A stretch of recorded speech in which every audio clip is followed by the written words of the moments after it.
in the urban core.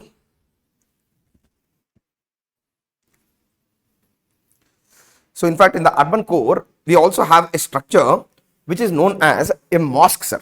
But if you look at this mosque in the urban core, it has flat roofs to it. Okay, it is a flat roofed mosque. Usually the mosque structure, it will have arch, minars it will have. But here in the urban core, the mosque that has been constructed, it has a flat roof pillared structure, sir. Flat roof pillared structure is present in the mosque. Then apart from this, okay, one more important thing about the Vijayanagara architecture is, in the Vijayanagara architecture, okay, arch and dome are seen here. Then along with that, as part of the secular constructions, all of these are secular, right? Fort wall is one, defensive fortification. So this is bastion, then entrance gateway, then mosque is present. This is a religious structure, but this is not Hindu religious structure, but for the sake of Muslims. Then after that, there is a unique thing in Vijayanagara architecture which is known as elephant stables, which contains, okay, the Hindu tower on one elephant stable. Then after that, there will be one Islamic tower. Then after that, one Hindu tower. Then after that, one Islamic tower.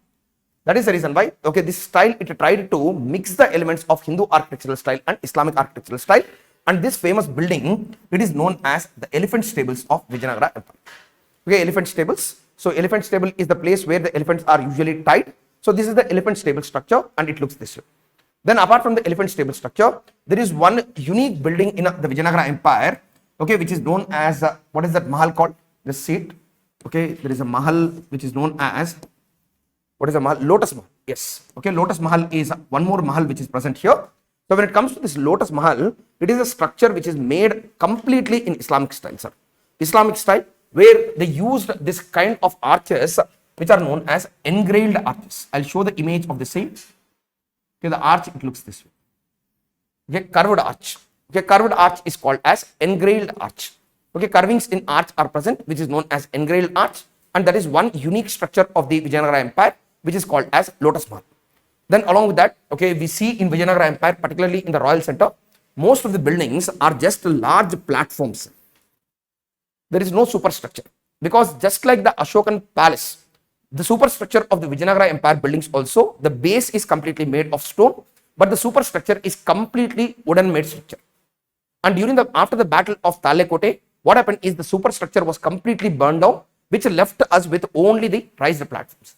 And if you see the raised platforms, on the raised platforms, okay, there is an element of horizontality in sculpture. We have seen in Hoysala structure, right? Hoysala structures, there is horizontal sculpture. Similarly, here too, on the platforms of the Vijayanagara Empire, wherever you go in the royal center, usually they have this thing called horizontality in, okay, horizontality in sculpture. That is one more unique thing. In fact, this style itself can be asked as a question, 15 mark. That is the reason why we need to be a little clear about this, because it is a mixture of, on one side, Dravidian style, on the other side, the Vesara style, and on the other side, the Islamic style of construction. All three of them are mixed together in the Vijayanagara Empire constructions. Is it making sense? So horizontality in decoration, it can be seen. Islamic elements in construction, it can be seen. Yes or no? Then apart from this, if you look at the religious buildings of the Vijayanagara Empire, the most prominent temples are in the sacred center. There is a very, very prominent temple called Virupaksha temple. Okay, Virupaksha temple is the most prominent temple. It is constructed in the complete Dravidian style. Okay, then apart from Virupaksha temple, there is a temple which is known as Hazara Rama temple. Okay, Hazara Rama temple is the second prominent temple. Okay, Virupaksha is one who is the chief deity of the Vijayanagara Empire, who is a form of Shiva. If you remember, while discussing about the Vijayanagara Empire, I talked about Virupaksha. Okay, Virupaksha is a form of Shiva. He is the chief deity whose temple is present in the sacred center. Then Hazara Rama temple is the second temple. And the third temple is the Vittala temple. Remember Vittala? Pandrapur, Varkaria sect. Okay, so this Vittala temple, these are the three prominent temples which are present in the sacred center of the Vijayanagara Empire. Then apart from this, okay, at the second capital of the Vijayanagara Empire, there is a temple called Veerabhadra Swami temple. Veerabhadra Swami temple at the second capital. The second capital is this place called, okay, Penukonda, and at this place, there is a small site called Lepakshi, okay, where this, okay, Veerabhadra Swami temple is built. In fact, Lepakshi is the center which is traditionally considered to be the center where Rama met Jatayu. You know Jatayu? Okay, the eagle which tried to save Sita, and in the process it dies, right? Okay, Ravana kills it. So it falls onto the ground and it waits for Rama. So that is a place of Lepakshi, and there they constructed a very famous temple called Veerabhadra Swami temple. And this temple, it has the largest single carved Nandi in India. The largest Nandi in India, it is present at this Veerabhadra Swami temple. I'll show the image of the Nandi too. So these are the prominent temples, sir. And when it comes to the Vijayanagara Empire, the Vijayanagara Empire, it had at its command enormous resources. Okay, they were one of the richest cities in the entire world at that point of time is the city of Vijayanagara. Because of the enormous resources, these people were able to spend a lot of money on temple construction. So because of which the temple, it became a huge complex, and every temple's central vimana, it is associated with very tall tall gopuras, which are known as Raya Gopurams. Raya Gopurams, they are in fact immensely taller than the central gopurams. Then every temple is surrounded by a prakara wall. And inside of the temple complex, numerous new mandapas have been added, which has been asked as a UPSC prelims question. And the mandapas which have been added in the central shrine complex are, they started constructing a unique mandapa which is known as Kalyana Mandapa for the first. Okay, Kalyana Mandapa is the place where usually the marriage of the chief deity and his wife is conducted. So Kalyana Mandapa is one unique structure. Then along with that, they started constructing a separate shrine in the temple complex itself. Let's suppose Shiva temple is there, just associated with it, they will construct one Parvati temple. If Vishnu temple is there, they will construct a temple of Lakshmi.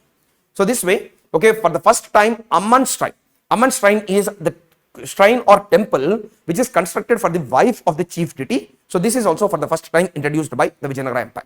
Then along with that, they also introduced concepts like Ranga Mandap, first time. Okay, then one more is this Kalyana Mandap, Ranga Mandap. What are the other ones which are introduced? Just check it once. Garuda Mandap, yes. Okay, Garuda Mandap is one more Mandap. So this way, numerous new Mandapas have been added to the Vijayanagara construction style, okay, during the Vijayanagara age. Okay, numerous new Mandapas, Raya Gopurams, then temple tanks, enormous compositions, Prakara walls, then, okay, along with that, this Raya Gopurams. So these are the unique elements which have started with the Vijayanagara Empire construction style. And one more unique thing is, in the Vijayanagara Empire, every Mandapa's pillar is a sculpture in its own right, sir. They have enormously or very beautifully carved every pillar which is present in the temple, and some of the pillars were carved in such a fashion that when you hit the pillar, it gives a peculiar musical effect, sir. So these are known as the musical pillars, so which are present in this temple called Hazara Rama temple. Right now, okay, the Indian Archaeological Survey, it is trying to, okay, in fact, because some of the pillars were destroyed during the time of Battle of Talikota, okay, Archaeological Survey of India, it is trying to rebuild it, and along with that, it is building robotic arms, sir. Robotic arms in order to recreate the music, because the pillars, only when they hit at a particular direction with particular speed only, they will produce music. For every pillar, they are attaching a robotic arm, and this is going to happen in the future, next 2-3 years. So wherein you can see the musical mandapa, it producing music, sir.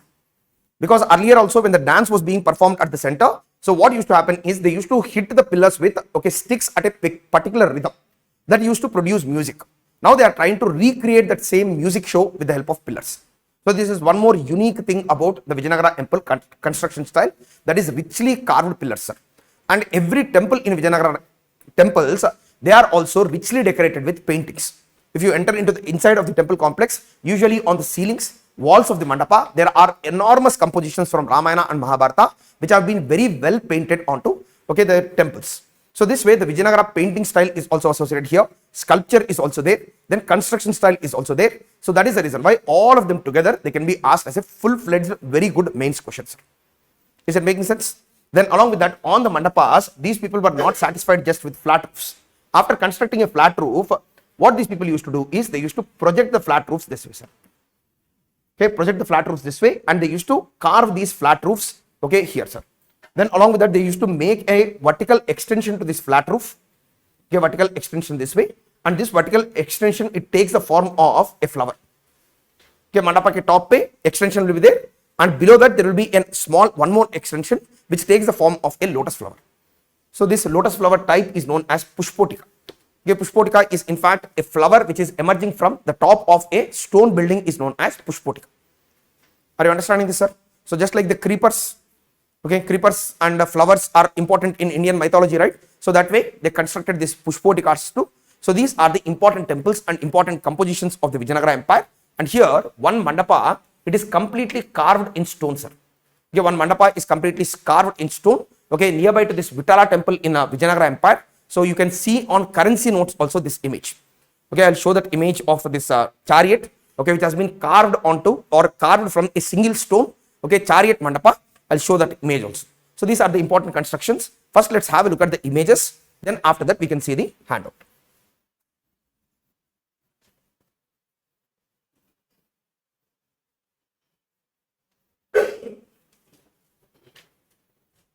So this is one Raya Gopuram, sir. See, the earlier Gopuram is present, but now this is taller than the earlier Gopuram. Okay, Raya Gopurams, these are considered to be. Okay, so then see the central shrine, sir. This is the central shrine. So Vimana of the central shrine is far shorter than when compared to the Raya Gopuram. Are you understanding this, sir? Then apart from that, this is the chariot which is carved onto as a mandapa in the Vittala temple. You might have seen this image on currency note, right? Yes, so this is one prominent image. Okay, so then along with that, there are some other images which I want to show you guys. What's happening here? It's not working. All of these are present in Vijayanagara, the city of Hampi only. The only thing which is outside of the Vijayanagara city is that Veerabhadra temple, which is present at Lepakshi, and it also has been asked as a question in UPSC, sir. Okay, it also has been asked as a question in UPSC. I think it is stuck. No, it's not stuck. Then why is it not moving? एक minute थोड़ा रुकेंगे ना तो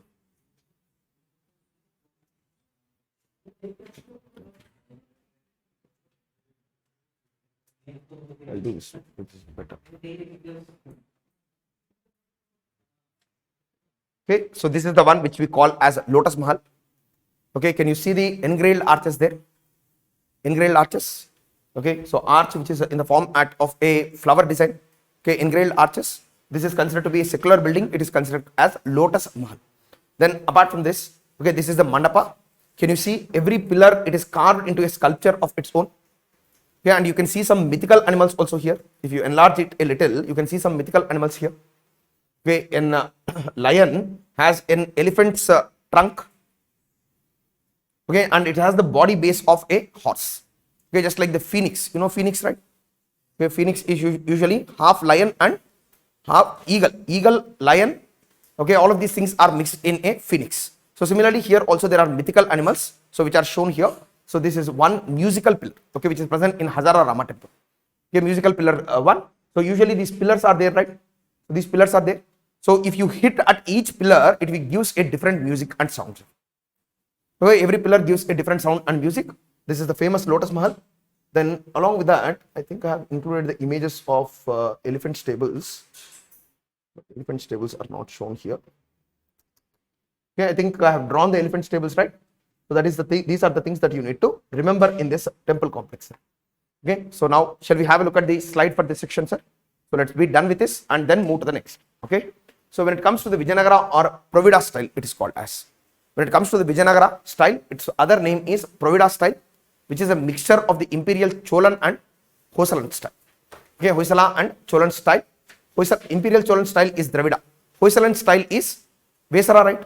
Hoysala is Halebeedu, Belur temple complexes. So then plus Islamic style. Halebeedu, so Hoysalan style, which is Vesara plus Islamic style. Okay, and the prominent temples are Virupaksh temple at Hampi, Veerabhadra Swami temple at Lepakshi, Hazara Rama temple at Hampi. Okay, one more is Vittala temple at Hampi. And along with these religious structures, there are secular line buildings also. Okay, just see the secular line buildings. Elephant stables is one. Entrance gates, I have drawn them, right? Remember the entrance gate, archway. Okay, arch one. Then mosques are there. Maranavami Dibba is there. Maranavami Dibba is the platform, okay, which is a parade ground. You remember? I told you that there is a huge parade ground there, which is known as Maranavami Dibba. Okay, this platform will be present. In front of that, there is pathway for the soldiers to parade their armies. Usually, it is done during the time of this Dasara festival. I told it when I was talking about this Vijayanagara Empire. So that is called as Maranavami Dibba. Is a platform in which the soldiers are paraded. Okay, is a platform in front of which the soldiers are paraded. Okay, that is the important one. Then next one is Lotus Mahal. Okay, Lotus Mahal is a structure that I have shown already, right? But the purpose of this Mahal is not known to us. And what it was called during the Vijayanagara Empire also we don't know. Okay, Lotus Mahal is the name which has been given by the Britishers. Okay, so we don't know the structure's meaning. Then along with that, city planning is also very unique. Okay, so in fact, the ruins of the city of Hampi first were excavated by this person called Colin Mackenzie. Colin Mackenzie, who is the first Surveyor General of India. Then Robert Sewell, he wrote a book on the Vijayanagara Empire in 1900, which is known as Forgotten Empire. Okay, Forgotten Empire, which talks about the glory of the Vijayanagara Empire. Okay, so then after that, the next one is, okay, so in fact, Hampi was studied in 3 zones. One is Sacred Center, second one is Royal Center, and the third one is Urban Core. So these are the 3 parts. Okay, and the city has numerous aqueducts. Okay, aqueducts are stone pipes. Please write it down. Aqueducts are stone pipes. Okay, stone pipes. Then the next one is Abdul Razak, a foreign traveler. He visited the city of Vijayanagara, right? Abdul Razak. Okay, so he's in fact a Persian traveler. So he's a Persian traveler. So and he visited and he talked about the 7 lines of forts. 7 lines of forts.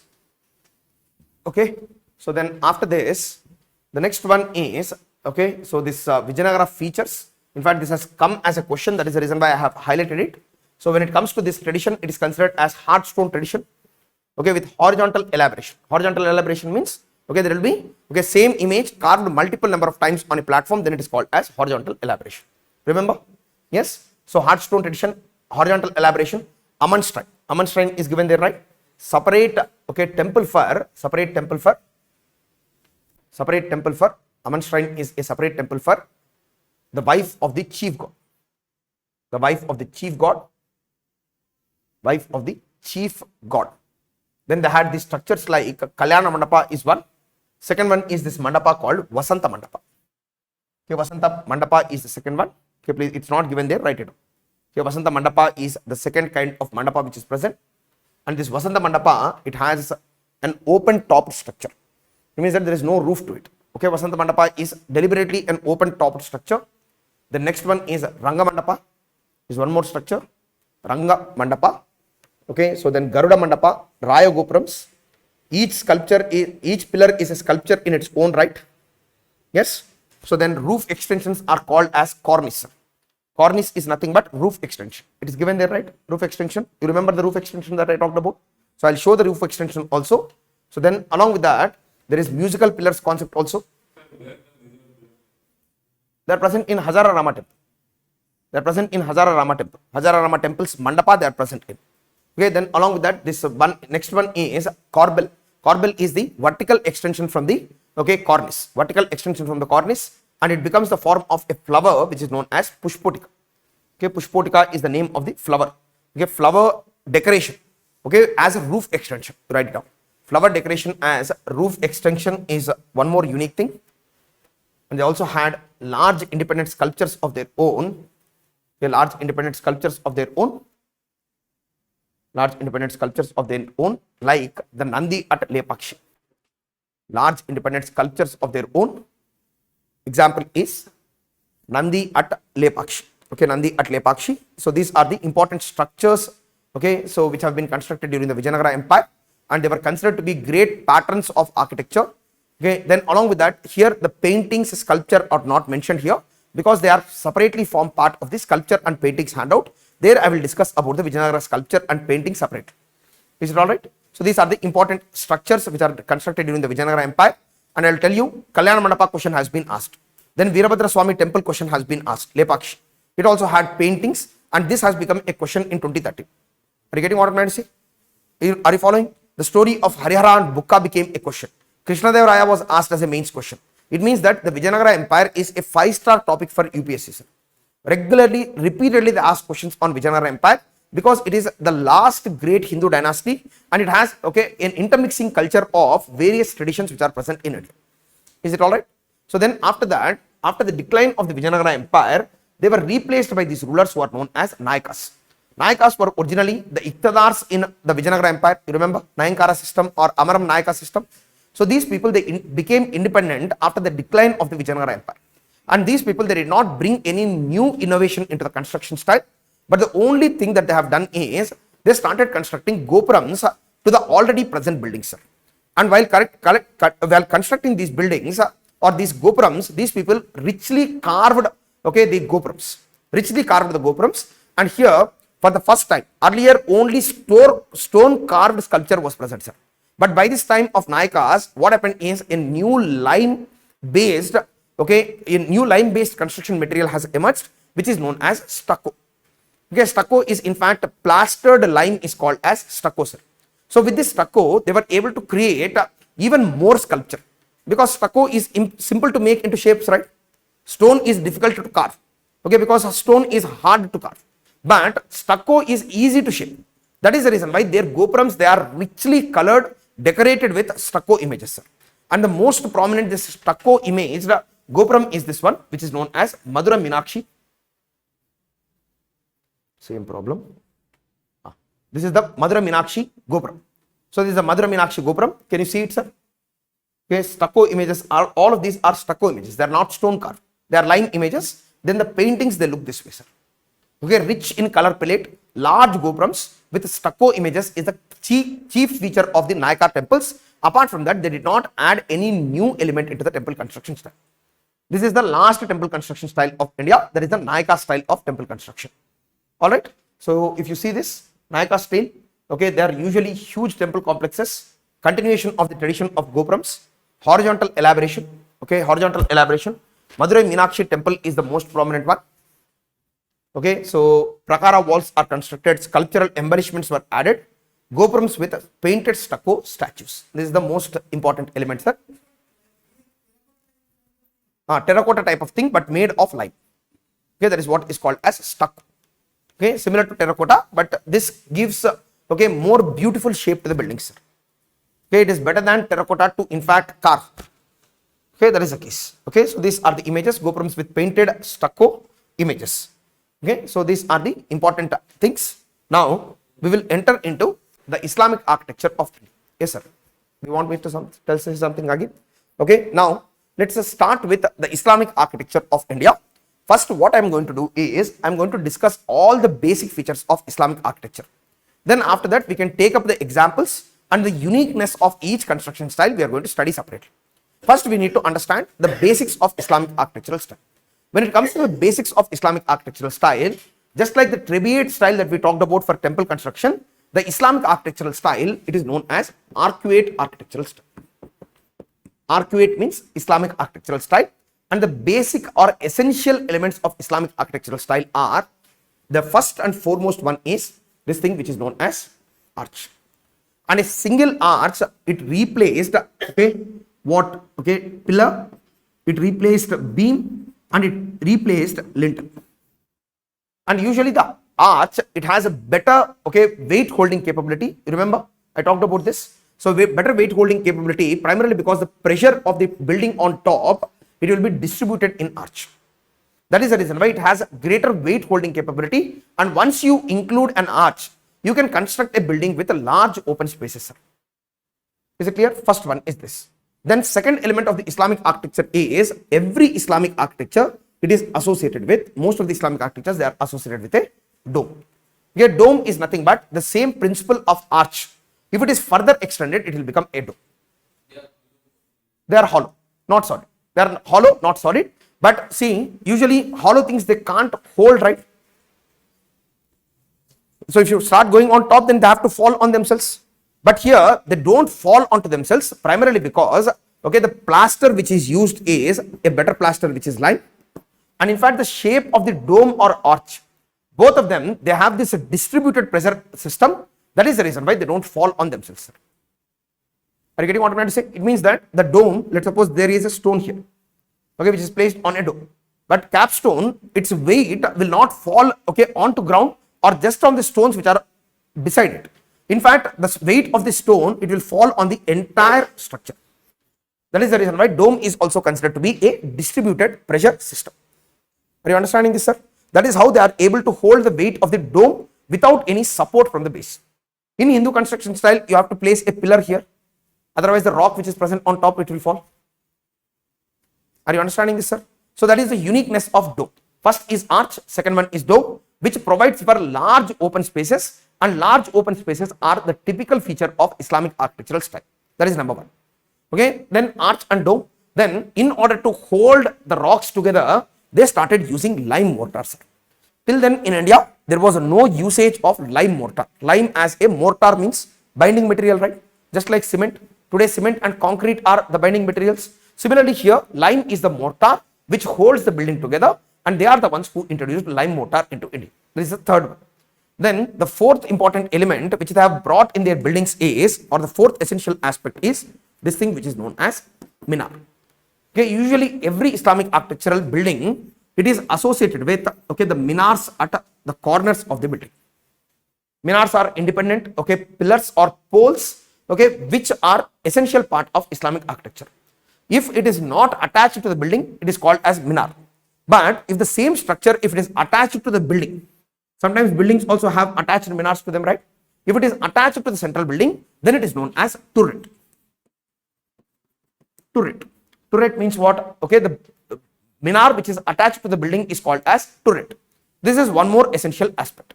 Then apart from this fourth essential aspect, the fifth essential aspect of Islamic architectural style is, in Islamic architectural style, we have two structures. One is called squinch. The second one is known as pendentive. Squinch is fifth one. Sixth one is pendentive. Okay, so you open your handout. There is one very good diagram of a squinch and pendentive. Okay, so at base there. Okay, so you can see a dome placed on an arched structure, right? So let's suppose an arch is there. Okay, 4 arches will be there on 4 sides, and on top of that you place a dome. Let's suppose. Okay, usually the connector between arch and dome, it is known as squinch or pendentive. The triangular connection is known as pendentive, right? Yes, pendentive. Then this is pendentive. Then sometimes what you do is, after constructing an arch, you construct a flat roof on top of arch. A flat roof on top of arch, and on this flat roof, if you place a dome, the connector between this roof and dome is known as squinch.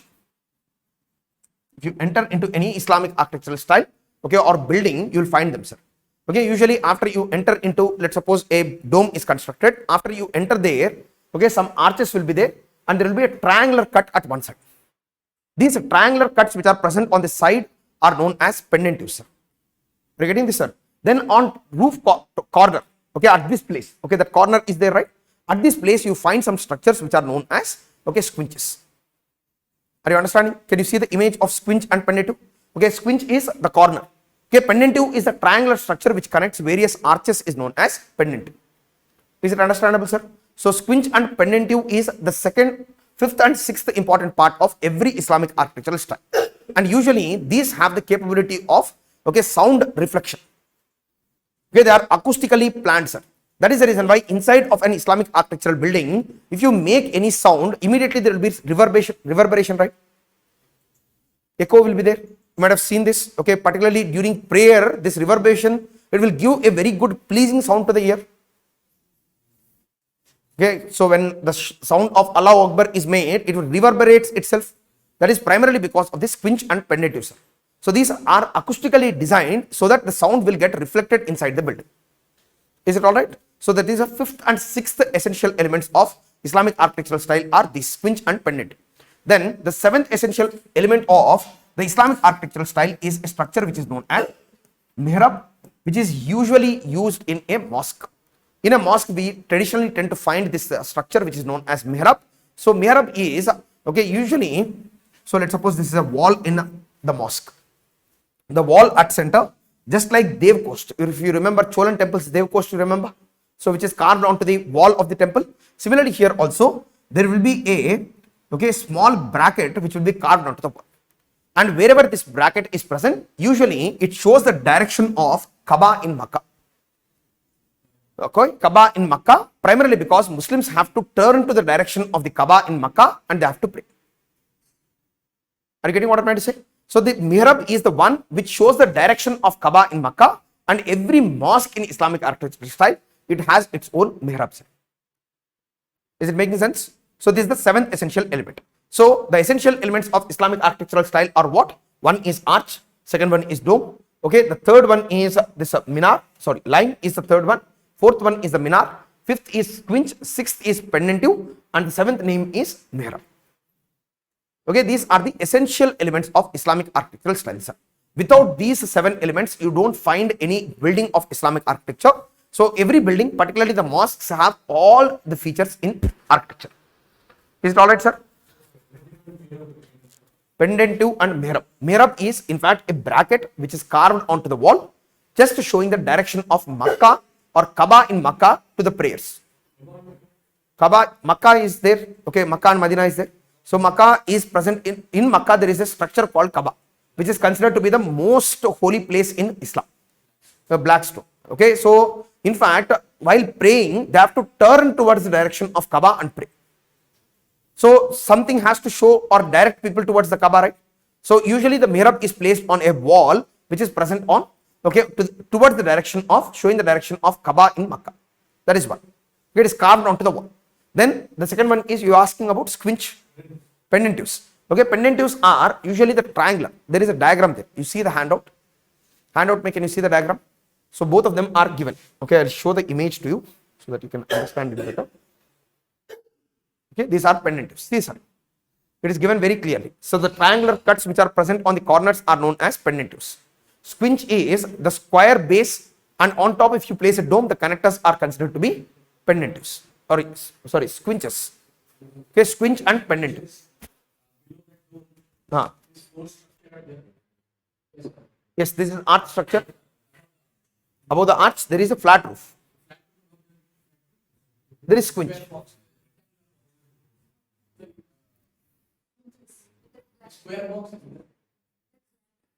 Square box, sir. This is squinch. Yes. So, in fact, the diagrams represent these structures only. Squinch is this, the dark color one. Then pendentive is this triangular dark color one is called pendentive. Are you understanding this, sir? Okay, it's clearly shown in the diagram. So, usually it is difficult to draw on with a fair diagram, sir, because you can understand them only 3-dimensionally. That is the reason why without drawing I have included the images. Are you understanding this? So these are the important elements of Islamic architectural style.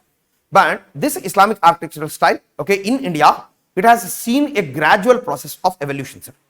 And as part of this evolution, okay, there are many new features which have been added to the Islamic architecture in India. In Islamic architecture, originally according to Quran, okay, usually Quran is against any element of decoration with the help of human figures. Okay, human or animal figures, which is usually considered to be God's work to create animals and humans. If any human beings tries to replicate this work, it is considered as haram in Islam. That is the reason why in Islamic architecture, most of the buildings are plain without any ornamentation of their own, sir. No ornamentation of sculpture or animal images are not shown on these buildings. Are you understanding this, sir? That is the first one. Then the second thing is, usually the Islamic structures are large compositions and they give a lot of significance to light and grace in the building. Okay, usually most of the buildings are naturally lighted, okay, and they also have a lot of grace to them. And Islamic buildings, they usually give a pleasing eye line to, okay, the sky, pleasing skyline to the eye. Pleasing skyline to the eye, because the dome, it will be very good to look at, sir. Dome will be very good to look at. So that is the reason why it gives a very pleasing skyline to the people or the onlooker of a building. Then apart from this pleasing skyline, one more important thing is in India, the Islamic architecture, slowly with time what happened is the dome which came to India from the West Asian side, slowly people started constructing larger and larger domes, sir. More and more bigger domes. Initially the domes were very small structures, but with the time they started constructing larger and larger domes. But when they construct a large dome in itself, if you enter into the building which has a large dome, let's suppose, if you look on top, there will be a big hollow structure. Will it be pleasing to the eye, sir? Okay, अंदर जाते ही अगर ऊपर देख लिया तो आपको बहुत बड़ा, okay, स्वरंग जैसा दिखेगा. अच्छा रहेगा आपको. So in order to solve this problem itself in India, people started constructing domes which are known as double domes. It means that inside the building there will be a false ceiling. This false ceiling is known as the double dome structure, because this is one dome and on top there is second dome. So if you enter into an Islamic building, that is the reason why on top you see a flat roof, but if you see outside there will be a dome.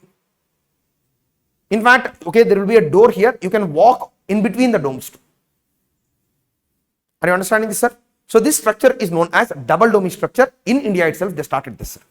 Then apart from this, okay, with the construction of domes, with the time what people started doing is they started, in fact, okay, making the domes which look like, okay, onion bulbs, sir.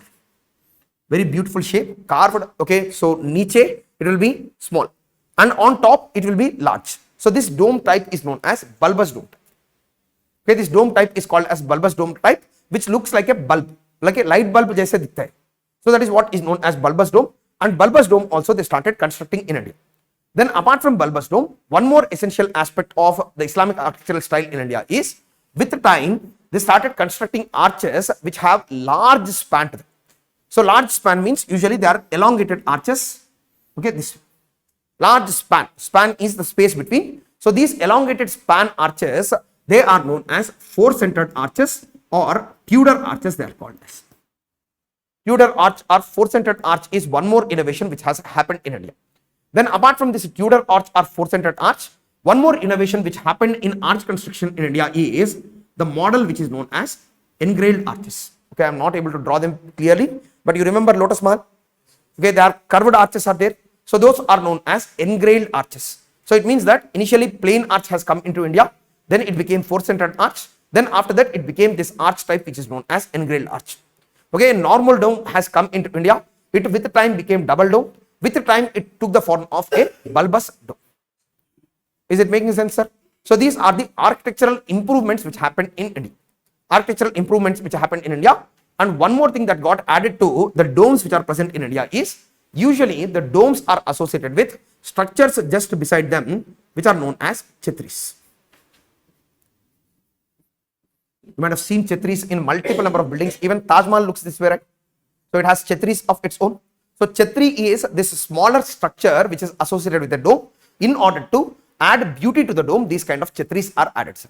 They are pillared structure with a dome on top. Small dome, not big dome, small dome on top. Okay, this is one more thing that got added in India. Then one more element in construction of Islamic style in India is, they started, in fact, adding multiple number of domes to the same building.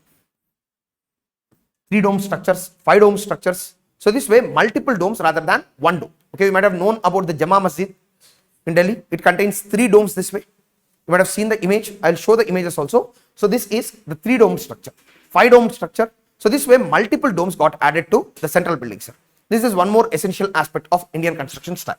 Then along with that, once the composition started becoming bigger, these people, they required light and air in order to enter into the central building, sir. And in order to make the light and air enter into the central building itself, these people, what they did is, they started using a construction style which is known as Jali. You remember Jali? I have shown Jali in the Hoysala temple, Belur and Halebid. So the same Jali, it was originally an innovation of Rajasthan architecture, sir. But in Islamic architecture, in India, we find the usage of these stone screens, which have lot of holes to them for entry of light and air. This is known as Jali work. This is one more important, okay, element in Islamic architectural style in India. Is it all right, sir? So these are the essential aspects. These are the new innovations which got added to the building style, sir. But with the time, okay, what happened is, even though there is express ban on ornamentation in buildings according to Islam, what happened is, numerous new ornamentation techniques started being used in the Islamic style, sir. And these ornamentation techniques primarily is based on, number one is usage of multicolored marbles. Multicolored marbles means what? Okay, they will not use just one stone, sir. They will use red sandstone, yellow sandstone, then along with that white marble. In the same building, all the 3 stones are used in such a fashion that finally it gives a pleasing effect to the eye. Are you getting what I'm trying to say? This usage of multicolored marbles is usually called as opus sectile style. So to give ornamentation, they started using this style called opus sectile. Opus sectile is usage of multicolored marbles in stone. Multicolored marbles, okay, pattern, if you see, some will be red, some will be yellow, some will be white. You remember Humayun's tomb? The base plan is red, the dome is white. Just picture it in your mind. Okay, Humayun's tomb base plan is red, but the top is white. So this kind of structure is, okay, in fact, multicolored marble style. Then along with multicolored marbles, okay, these people, what they did is, they started carving geometrical designs onto the buildings. Geometrical designs means rectangles, okay, circles, squares, hexagons. So this way, geometrical designs they started carving onto their buildings. carving onto their buildings. Then after geometrical designs, one more thing that they started doing is they also started making foliate designs on buildings. Foliate designs means foliate, flower designs. Okay, so all of these are present, don't worry about it, listen to it carefully. Foliate designs means what? Creepers plus flowers. Creeper is, okay, usually the extension of a tree, and at the end of the creeper you will have a flower. So this kind of foliate designs are also started using on buildings.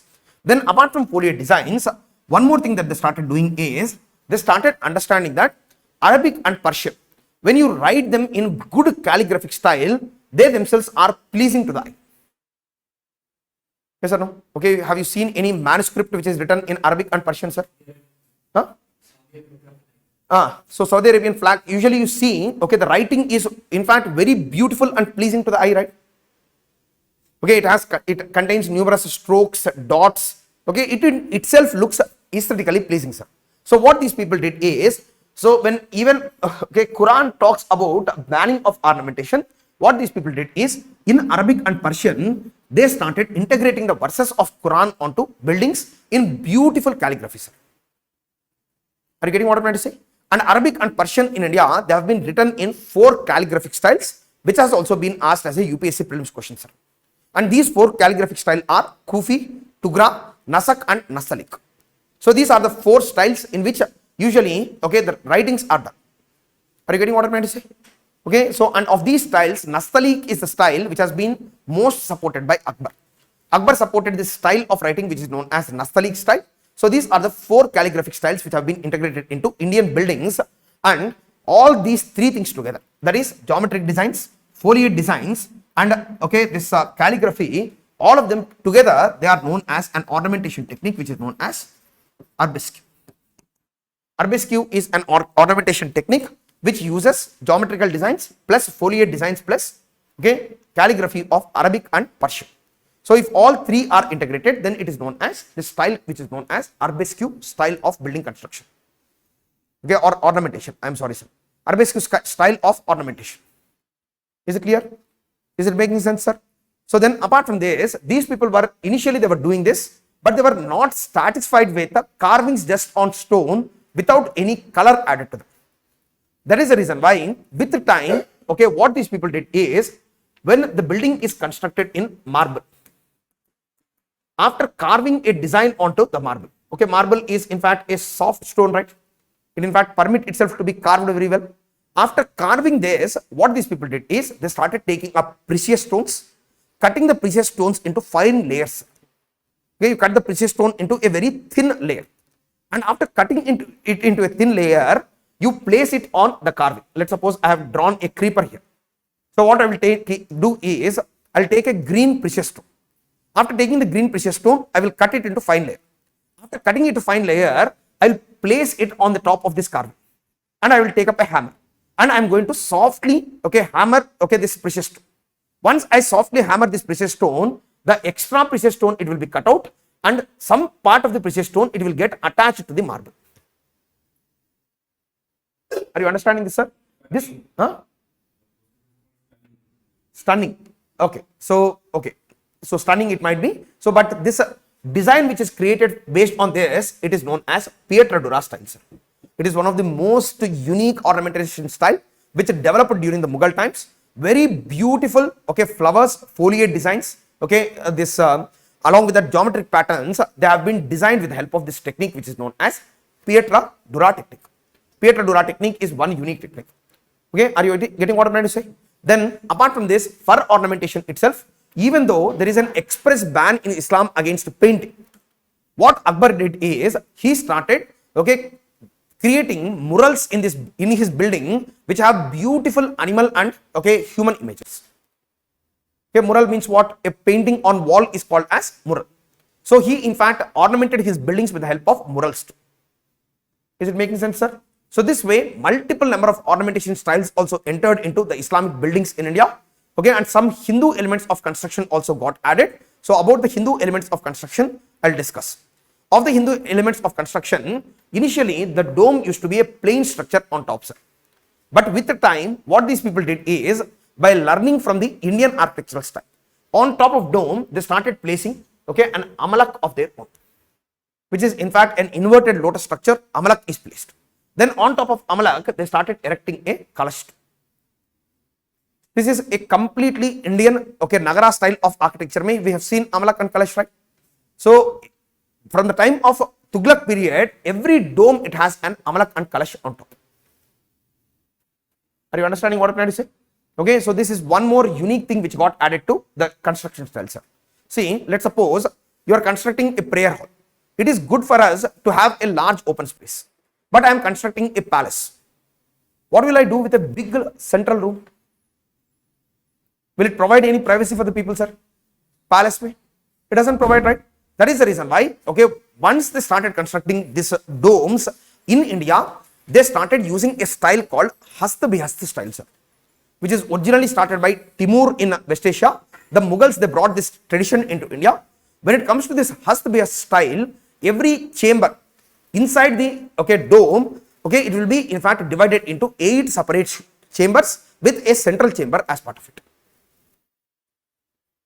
Are you understanding this, sir? This style is called Hasta-Bihasta style. Hasta-Bihasta means what? There will be one central room, then apart from that 8 attached rooms which are present within the dome. It is known as Hasta-Bihasta style.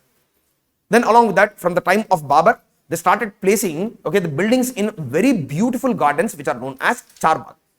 Charbagh is in fact 4 gardens which have running water courses in center. Let's suppose this is the garden. Okay, it will look this way. This is called as Charbagh concept. Okay, so this is running water course. Water will be continuously flowing here. So this is called as Charbagh. In fact, the Charbagh is considered to be the ideal of, okay, Islamic paradise. Yeah, because Islam as a religion, it is formed in a place, okay, where it is a desert condition where Islam is formed, right? That is the reason why the idea of paradise in Islam is a beautiful garden which has flowing waters in it. Are you getting what I'm trying to say? That is the reason why they made their buildings, most of them in the Mughals, particularly Charbagh style. Charbagh style is the typical style which is followed. And sometimes the building is present at center, sometimes the building is present at one corner.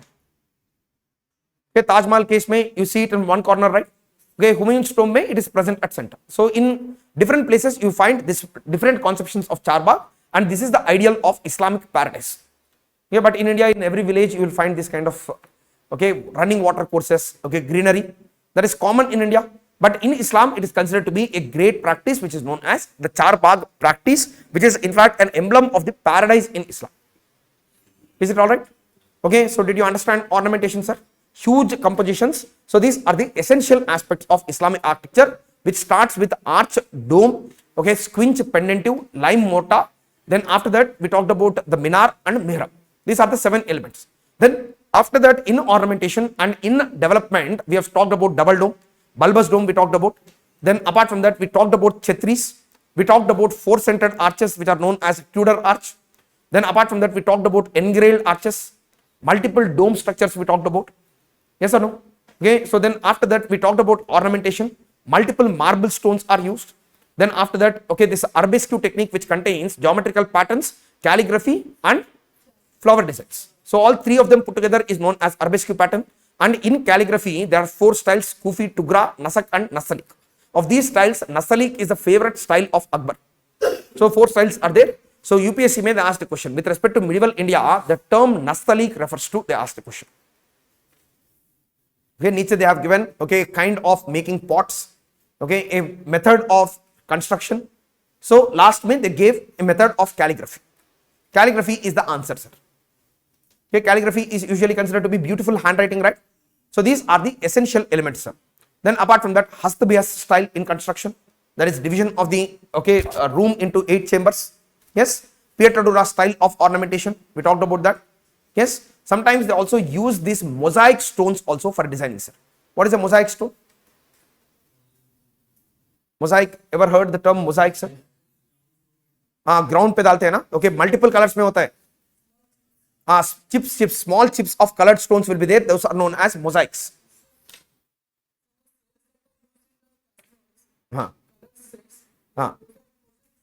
No, not mosaics, sir. They are precious stones.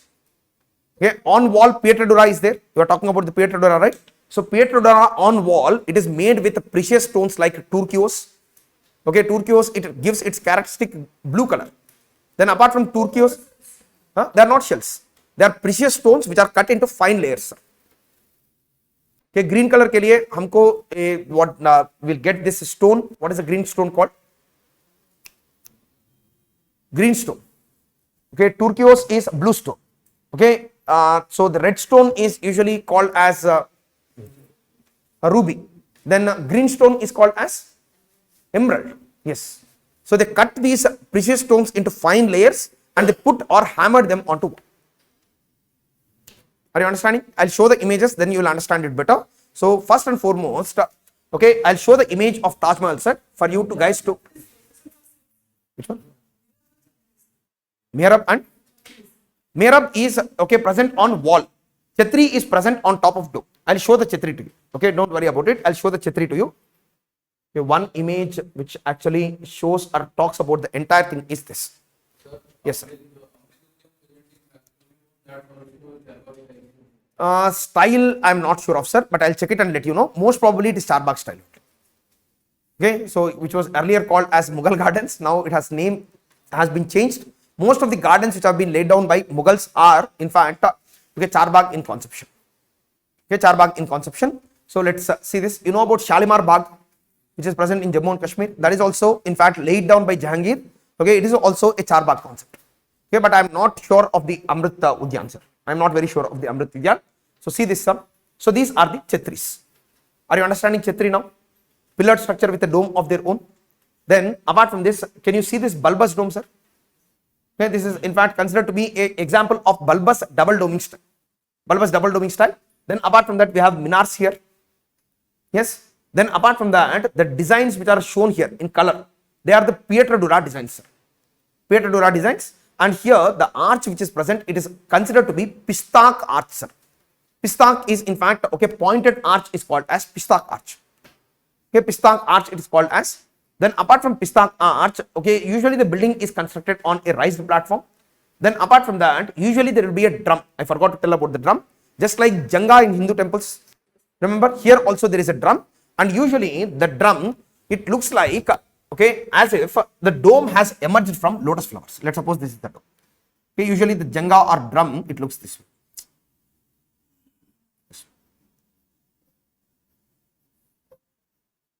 Are you understanding lotus petals?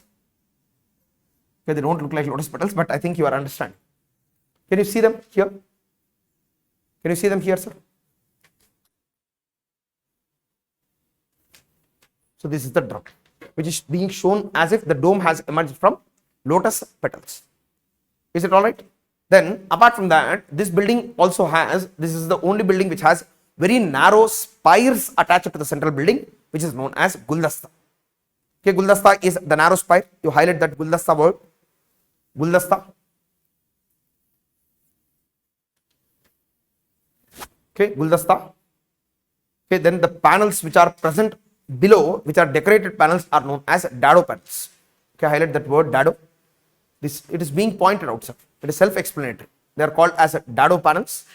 Then, okay, just between the arch and the rectangular space, there is some space which is known as spandrel space, sir. Spandrel space. You highlight that spandrel space word too. Spandrel space. Dado, spandrel space. Okay, so then Guldasta are the other elements which are present in Taj Mahal. But rest of the things are exactly the same that I have talked about. Chhatri is one, drum is second one, okay, cylinder is one more. Then see this lotus decoration which looks like amalak. Yes, then finial which looks like kalash. Are you following this, sir? Okay, so these are the important elements of Islamic architectural style. So let's have a look at okay, the basics. Okay, Islamic architectural style is known as arcuate architectural style. Yes, sir. West Asia and the ornamentation is not in the See, later date, because of the Persian influence. Okay, they also had Persian influence because Persia had a great building tradition of their own before. So with the time, there also because of the Persian influence, we see multicolored marbles, we see colored domes, we see some geometric patterns, ornamentation. All these things are present in Persia too, because Persia also, just like India, it had a pre-Islamic culture of its own. Wherever pre-Islamic cultures are there, so while in fact making buildings, these people, they tried to use their own earlier techniques in Islamic buildings. India also the same way.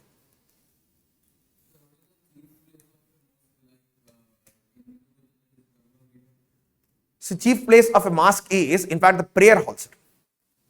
Prayer hall. Okay, there will be a large enclosure, open space, which is a prayer hall. That's it. Okay, apart from that, you don't have anything else. In Hagia Sophia, Huh. we see that in the interiors there are multiple designs.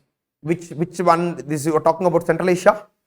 Hagia Sophia. Yes. See, that is also designed based on the local traditions. It is not Islamic. You go to any building in Arabian Peninsula. In Arabian Peninsula, you don't find any designs. That is where the original Islam is followed, right? Whereas the Turkish tradition of building construction is also influenced by the Persians. Usually, there should not be any human or animal figure on the building because, okay, that would be an attempt by the artist to imitate God, which is considered to be haram in Islam. Are you understanding this, sir? Okay, so that is the case. It means that whatever God is doing, you are not supposed to do it. Understanding this? Yes? Okay, so that is the case. Now, Islamic architectural style, arcuate style. Okay, it has arch, dome. Okay, we know the structures, right?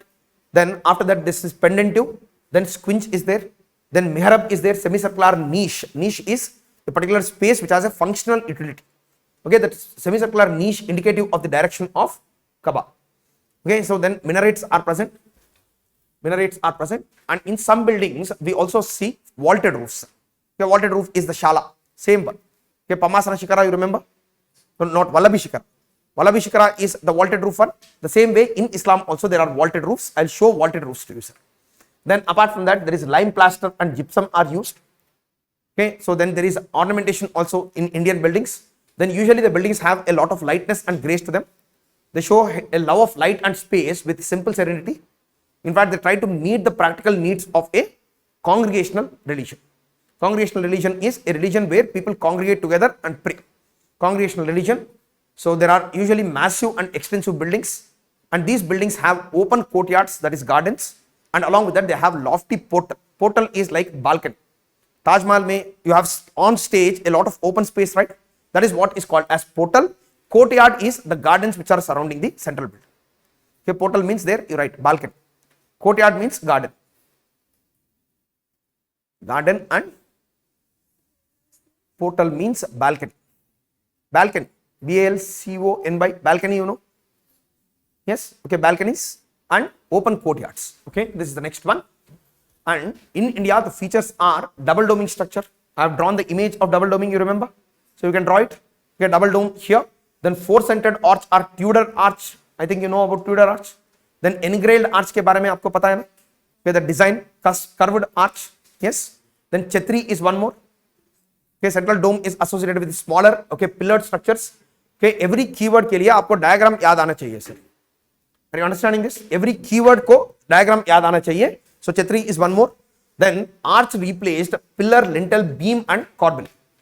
So in fact, four important elements of Hindu architecture are replaced by just one style, which is arch style. So once an arch is placed, there is no need for pillar, there is no need for lintel, there is no need for beam, and there is no need for corbel. Corbelling is trying to balance the top stone on the basis of placing the stones in a, okay, so in a pattern to build a tower, right? Remember corbelling? But Hindu style. But here in Islamic style, so they tried or they learned the art of, in fact, escaping the gravity force. Are you understanding? By placing the stones in a unique pattern, wherein the stone, each stone weight, it falls on the next stone.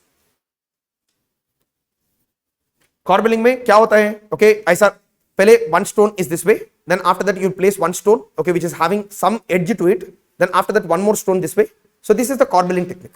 But arch technique is building or putting the stones in a curved format so that the weight of each stone falls on the next stone. Are you understanding this, sir? So that is called as arch and dome. Then bulbous dome is there, which looks like a bulb. Then turrets and minarets. Turret means minar attached to the central building. Turret means minar attached to the central building is called turret. Minar attached to the central building is called turret.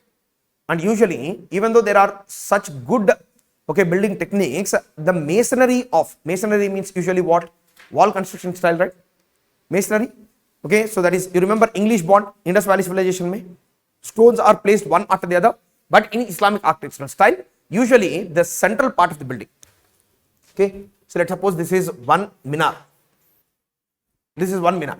Okay, in the minar, okay, you use wall construction on all sides, and in center, what you do is you pour stones and sand. This is what is called as rubble masonry. Are you understanding this, sir? So wall is there. I want to construct one wall. I'll build, okay, one side, okay, I will make one wall. On the other side, I'll make another wall. But in between, what I'm going to do is I'm not going to place bricks in an ordered format. I'll pour just stones and mud at center. Are you getting what I'm trying to say? This technique is called as rubble masonry technique. Okay. So it gives strength to the building. You don't find, say, usually in Hindu temples, what happens is, let's suppose a wall is this thick. In center also you have completely stone, which is, okay, in fact placed one on top of other very cleanly. But here, okay, outside, okay, you have proper this wall. Then, but inside you will be having stones and sand thrown into the building. That's it. All right. So this is called as rubble masonry, wherein stones and sand are, okay, so thrown at the center of two walls. Stone and sand are thrown at the center of two walls. Okay. Then in Islamic construction style, okay, the typical buildings that we find are, what are the buildings we see in Islamic construction style, sir? Don't look there, please tell me. Mosque is one, then gateways is second one, then palace is one more. Yes, sometimes independent minars are also constructed. You might be knowing about Char Minar. Yes, Char Minar, independent minars are also constructed sometimes. Then tomb is one more. Okay, chhatris are one more. So independent chhatris also constructed in some buildings which are known as pavilions. Okay, so this way, so these are the essential buildings which are Islamic buildings, sir. It contains fort, mosque, gateway, palace, tomb, chhatri and ornamentation. Tomb and chhatri. Okay, these are the buildings which are usually constructed in Islamic architecture. When it comes to ornamentation, see this, sir. Calligraphy, it is made in the form of Kufi, Tugra, Nasak and Nasalika. Used to write Arabic and Persian verses. You write it. Used to write Arabic and Persian verses. verses. Used to write Arabic and Persian. Used to write Arabic and Persian verses. verses. He used to write Arabic and Persian verses. Then geometrical patterns will be there. Then sometimes there is usage of multicolored tiles, okay, in order to design. Then floral works are included, and all of these Arabic pattern is, okay, in fact calligraphy, floral designs and geometric patterns. C plus F plus G is given there. So there you write calligraphy. C means calligraphy. You will get confused later. Calligraphy. F means floral designs and G means geometric designs. Geometric designs. See, minar is in fact the tower from which, okay, usually the prayer call is given. Okay, museum it's called as, right? Okay, right now speakers are placed there, but earlier there was no speaker, so people used to go on top and give a call for the prayer meeting. That is the reason, right? In order to be visible to everyone who is far and near, these towers called minars were constructed, sir. Is it making sense? Okay, it is in fact a prayer calling tower. Okay, but initially they used to attach with one building, one minar only. But later, in order to show the glory of Islam, even though one minar is functional, the other minars were constructed as additional, okay, decorative elements to the building. Understanding this? Okay, is it making sense, sir? Then one more thing is arabesque patterns. I think I talked about jali work, that is perforated stone work or lattice screen. Pietradura, that is called as inlay work. Okay, so where precious stones are hammered into the building. Write it down. Where precious stones are hammered into the carvings of the building. Where precious stones are hammered into the carvings of the building. So then charbagh style, which contains water courses and 4 gardens. Okay, precious stones are hammered into the ornament, into the carvings of the building. Into the carvings of the building. So then next one is this multicolored marble usage is called as opus sectile style. So I'll show opus sectile to you, sir. Multicolored marbles. Then in their buildings, in order to beautify the building, they started using lotus, bell, swastika, animals and swans, images of relief they started carving onto their walls. Okay, of these many elements are Hindu style, right? Swastika is also there. Okay, lotus is also there. So these are Hindu ornamentation styles, sir. Are you understanding this? Now can you write about just if they ask a question on the Hindu elements in Islamic construction style, or if they ask about the Indo-Islamic construction style, will we be able to write an answer? What are the Indian elements in Islamic style of construction, sir? Jali structure is one, then Amalak and Kalash is second, then Amalak Kalash, then Chetri is also Indian. It is part of Rajasthan architecture. Chetri is Indian, sir. Then elevated platform is also one Indian style. Then Jali we talked about. Drum is present there too. Okay, but you can write. Okay, it is similar to Janga of India. Bolke you can write drum. Which one? Flower works. Then apart from this lotus bell. Okay, these are usually the Indian designs, right? Swastika is Indian design. Animal is Indian design. Swans on buildings is Indian design, right? Okay, swans means Hansa. I talked about Kshira Nira Viveka, you remember? That is swan, right? So swans also designed here. All of these are Hindu ornamentation techniques, sir. And even the mural paintings on wall during Mughal age, which have been done by Akbar, they are also completely Hindu architectural style only. Mural paintings. Are you getting this, sir? So mural paintings, its tradition in India, it started with the Ajanta paintings, right? Ajanta has wall paintings which are known as not started with, but it represented mural paintings in India. So those are also present in the buildings. So these are all the Hindu elements in the Islamic architectural style, sir. There, Mihrab, it looks like Dev Coast, but Mihrab is part of the original Islamic style itself. But later they started making it more elaborate. Okay, but that is elaboration is Indian, but the original structure is Islamic. Okay, because Quran mandates that whenever a mosque is constructed, and prayer is done, people have to turn to the side of, so Kaaba in Makkah. Are you getting what I'm trying to say? Okay, so these are the essential elements, sir. Now let's move to the next topic.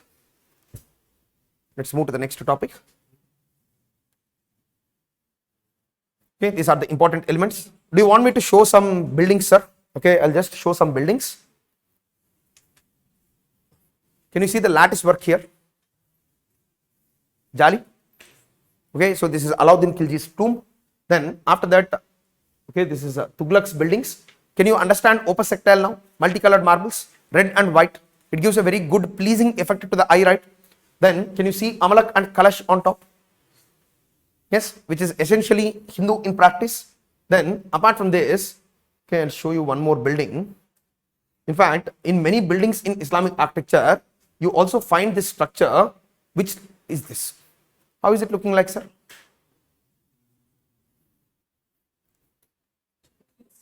Not just chatris. Can you see the pillared structure which is looking like a mandapa? Base is mandapa, base is tribute, but top is domes. It means that it's a mixed style. So this is very well represented in Gujarat, sir.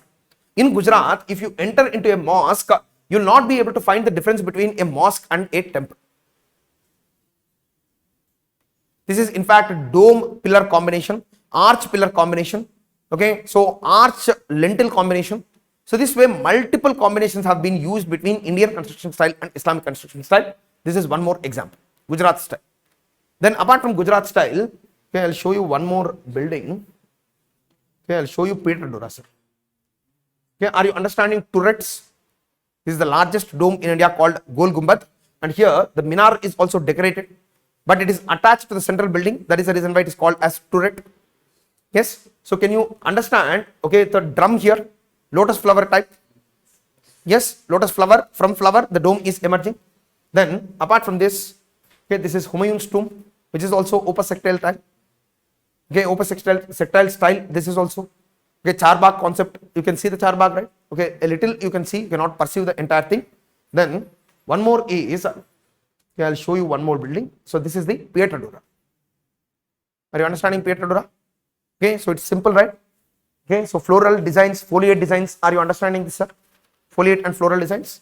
Then apart from this, I'll show you one more. Okay, this is jali. Okay, it became immensely or very intricately carved jali is present here. Then along with jali, this is the type which is known as hasta bihasta style. I did not dictate it because I'll dictate it later, but you can write it down, sir. In Islamic building style only, you can write about hasta bihasta. Okay, after you enter into a building, so this is the central room. Then associated with it, there will be 8 rooms, sir. 8 chambers will be present in the central building, which is known as hasta bihasta style. You can write it down. Base plan is based on hasta bihasta. Okay, so in the style itself, you can write base plan is based on hasta bihasta. Okay, base plan is based on hasta bihasta. That is 8 compartment division of the central building. Base plan is based on hasta bihasta. Hasta behasta. Okay, hasta behasta, which is 8 compartment division of the, which is 8 compartment division of the central building. 8 compartment division of the central building. Okay, so these are the basic elements of Islamic architectural style. Are you understanding this, sir? Yes, is it clear? Now, any question on any Islamic architectural style comes, you dump all these keywords there, sir. Yeah, automatically this examiner will think that you are a student of architecture. Okay, so you dump all these things, and one is mains question. Prelims they usually ask questions on the architecture basics only. Most of the questions are architecture basics or some unique aspect of any building they usually ask as a question. Is it alright? So now you got the basic idea of Islamic architecture. Now we will start seeing the examples. Alright? Is it fine, sir? So now we'll move to the first part of the Islamic architectural style. Okay. So when it comes to the first building of Islamic architectural style, in fact, the Islamic architectural style in India, it started with the slaves. Okay, slave dynasty, Mamluk dynasty is there, Ilabari dynasty. So they are the ones who first started building, okay, building mosques, palaces in India. Okay, so they are the ones who first started. They are the early Turks. And when they came to India, these Turks, they did not bring any architects of their own from Central Asia to India. They did not have any architects of their own. That is the reason why they had to depend on the Indian architects. And the Indian architects, they did not know the technique of arch construction. That is the reason why during the early, okay, or the Ilabari rule, you don't find, okay, any true dome in India, because the Indian architect and Indian labor, they were afraid to construct these arch and domes. Because of absence of arches and domes, what these people did is, in order to construct mosques, what they used to do is, they will attack a temple, they will destroy the central shrine, and they will convert the mandapas into a mosque. Or some other times what they do is, they completely raise the building to the ground, but after raising it to the ground, they will take the pillars, okay, fine tune them, they will remove all the ornamentation which is present there and erect the pillars, and with the help of these pillars, they will construct a mosque. So this way they used to construct their buildings with the help of destroyed temples. They did not construct any buildings, new buildings of their own, except for Qutub Minar. Qutub Minar is the only, okay, prominent and lasting contribution of slaves. Apart from that, most of their mosques are in fact destroyed temples whose remains were used for the sake of constructing a mosque. Okay, and the earliest mosque in India is this mosque called Kavatul Islam Mosque. Kavatul Islam Mosque, which is in fact made in Delhi in the Qutub Minar complex itself, that is the first mosque. Then during their time, they also constructed one more mosque which is known as Adai Dinka Jhopda, which is present in Ajmer. So I think I talked about it in Delhi Sultanate, Qutbuddin Aibak ke period mein. So these are the 2 mosques which have been constructed. Then apart from that, they also started erecting the Qutub Minar. And Qutub Minar is erected in the memory of, okay, the Sufi saint called Qutbuddin Bakhtiyar Kaki. And if you look at the structure, it is in fact having this truncated pillar structure. Okay, I'm sorry. So this is the structure of Qutub Minar. Here if you see, there is usage of red and yellow sandstone. Yes or no? Okay, so they are known as buff colored sandstone and yellow sandstone they are known as. So these are the 2 sandstones which are used.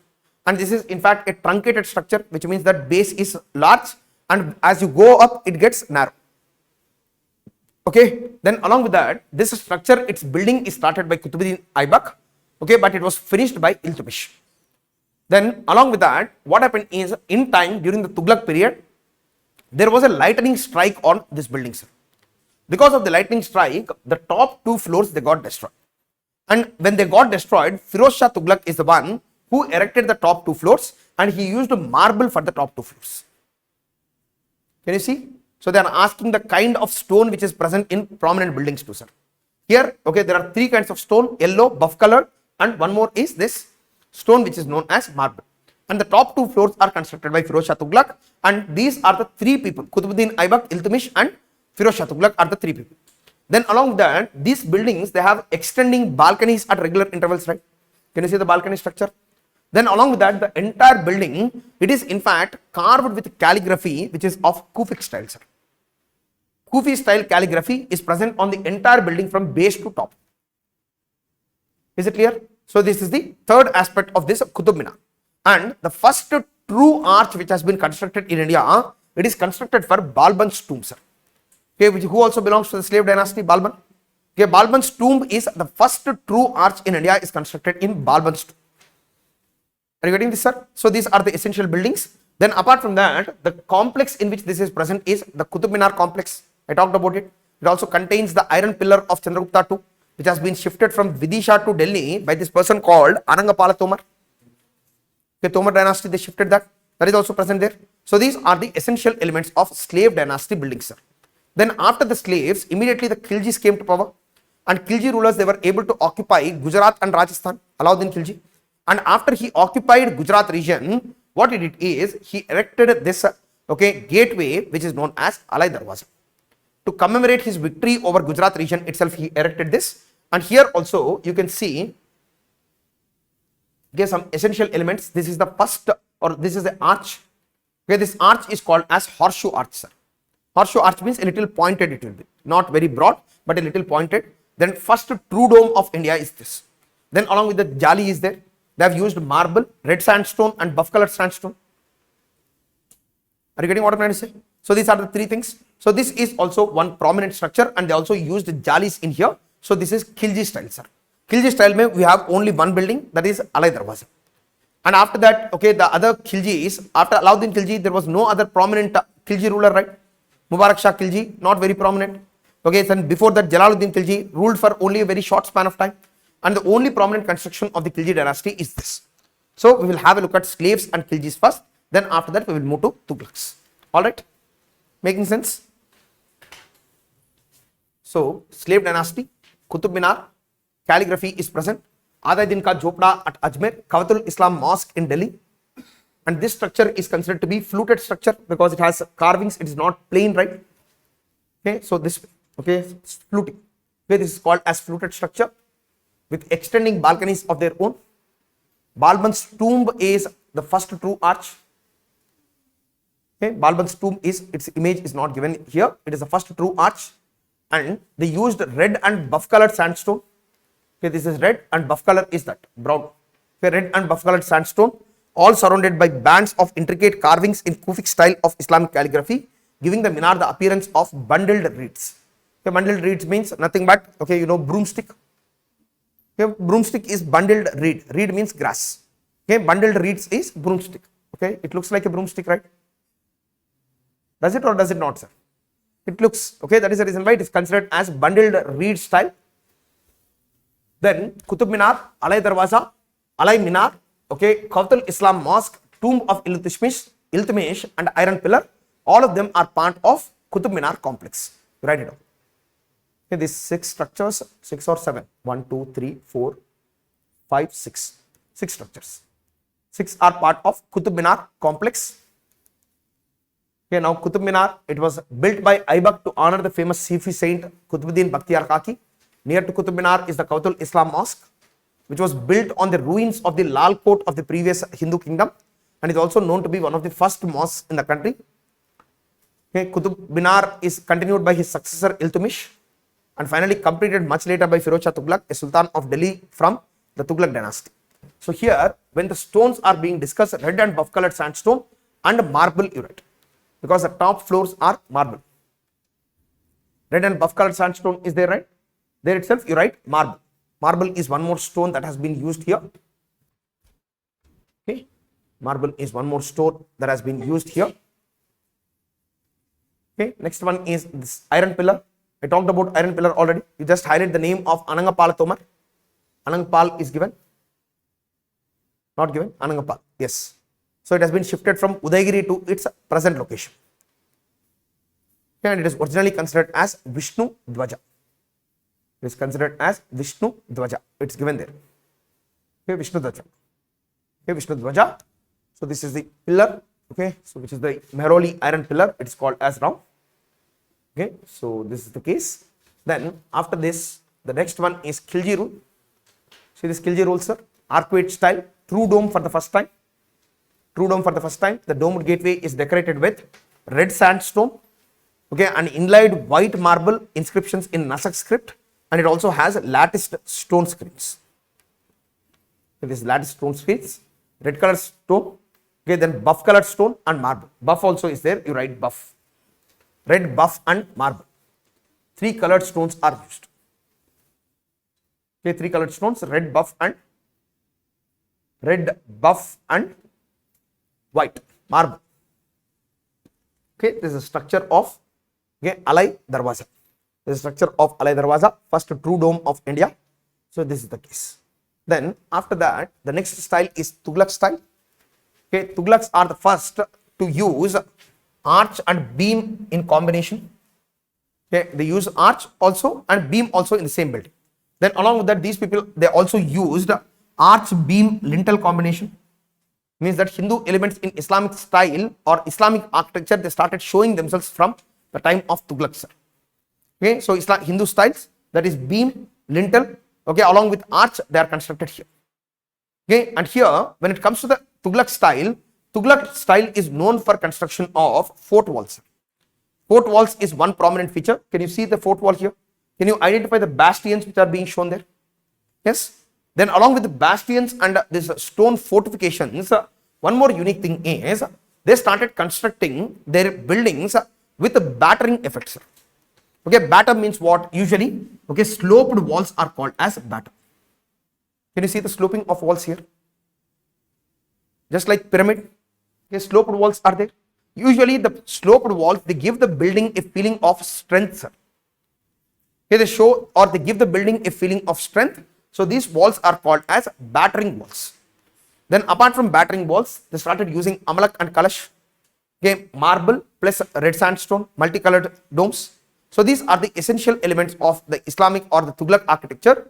And one of the most prominent building of the Tughlaq architecture is the Tughlaq tombs is what? Then second one is a building called House Khas.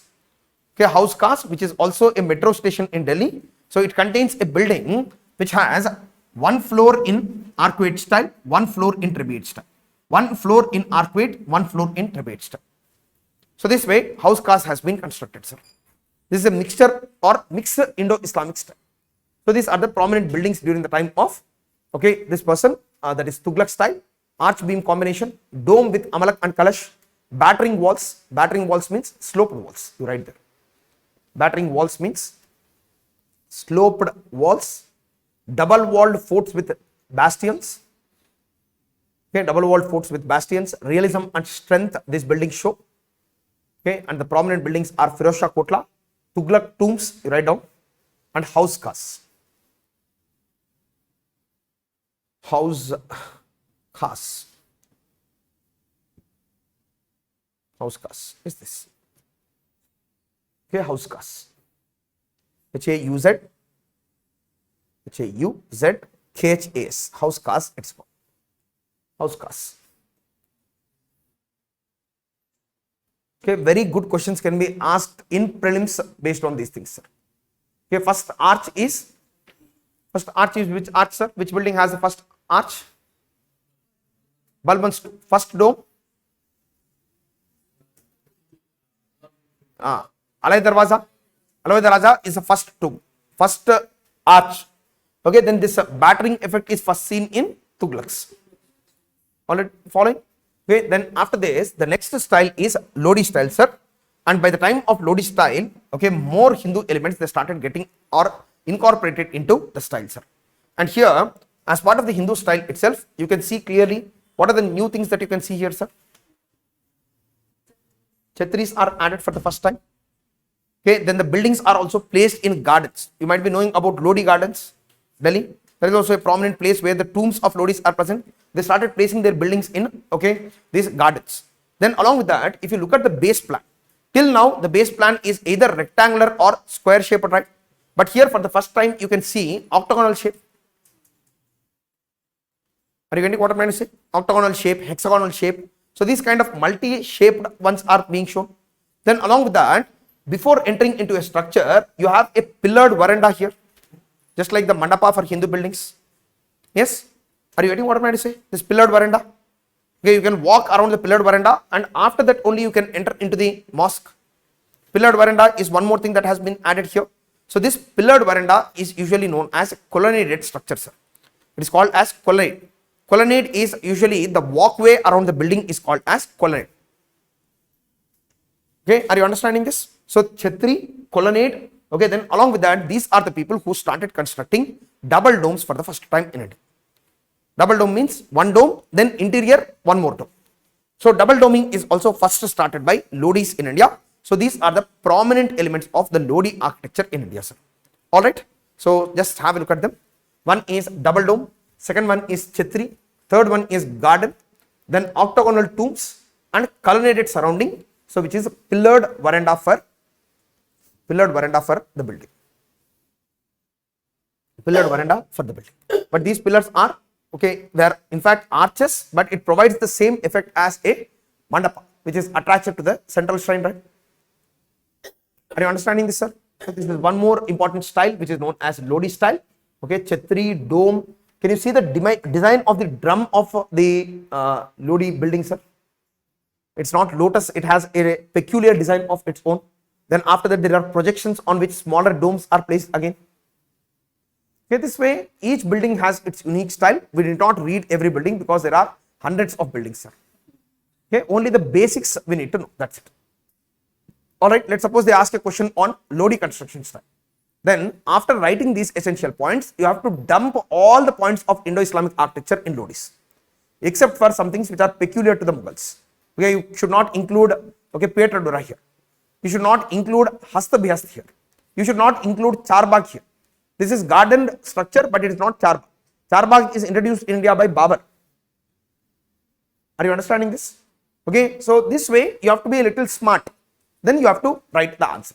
Is it alright? So this is the Lodi construction style. And after the Lodi construction style, the Delhi Sultanate has declined and it has been replaced by numerous regional sultanates, right? Gujarat had a separate sultanate. Okay, Jaunpur had a separate sultanate. Bahmani Sultanate is a separate sultanate. Then apart from that, okay, we had the sultanate in Bengal region. So each sultanate, it started its own provincial style of architecture, but most of these provincial styles, they carry forward the style of Tughlaq, because Tughlaqs were the rulers, right? So that is the reason why during Tughlaq time only they have declined. So most of these regional styles, they carry the element of Tughlaq style, but they start using locally available materials and they start constructing buildings which are more suited to the local needs. Are you understanding this? So as part of this, in Bengal region, what happened is, we already know that in Bengal there is no availability of stone. That is the reason why the buildings in Bengal region, they are also constructed with terracotta flakes and bricks. Bricks plus terracotta flakes. I'll show the terracotta flakes to you, then you will understand it more clearly. Simple, sir. Look at, don't complicate anything. Try to make it as simple as possible. These are brick built structures with the terracotta flakes which are attached to them. It is a, okay, material. Terracotta flake is, you might have seen some clay. It is a type of clay which is in fact added with some other elements and baked in a unique format, then it creates a terracotta flake. Okay, usually on huts on top, you place these tiles, right? Terracotta tiles, red tiles, okay, those are terracotta. Okay, hut pay, you might have seen on huts, right? Yes? Okay, so those are considered to be terracotta flakes. Now just have a look at this, sir. Okay, look at this. See, terracotta flakes are used, bricks are used. Then along with that, in Bengal school, most of the buildings have their own Bengal roof. Bengal roof is originally the Hindu construction style. Kamakya temple, you remember Bengal roof? Here also in Bengal style, we will find the Bengal roof. Then apart from that, okay, so we see the turret structures and along with that entrance gateways. This is the entrance gateway and it is having attached minars to it. Are you following this, sir? These are the unique elements about the Bengal style. So I'll finish all the provincial styles, then I'll come back to the slide. Then or otherwise see it, sir, by unnecessarily risk confusion. Okay, see it here only. So Bengal style, locally available materials usage, terracotta plaques and brick built structures, usage of sloping bangla roofs. Okay, and they also used curvilinear roofs. Curvilinear roof always means shala. Okay, shala means curvilinear roof. Shala is vaulted roof. Okay, then small domes and arches are present, and most of the buildings are present at Gaur and Pandwa. Okay, Pandwa and Gaur are the two places where these buildings are present. The most prominent buildings are Dakhli Darwaza is one and Chota Sonam Mosque is the second one. Okay, this is Dakhli Darwaza. Okay, Dakhli Darwaza. Okay, is this. Okay, so this is the structure, sir. Are you following this, sir? Okay, no one is going to ask us a full-fledged mains question on Bengal architectural style. No mains question. Only for prelims. Okay, if you remember these things, you will be able to write the answer. Okay, but remember the buildings, sir, Dakhli Darwaza and Chota Sona Mosque, which are present at Gaur and Pandu. So this is the Bengal style. Then the second one is the style called Gujarat style.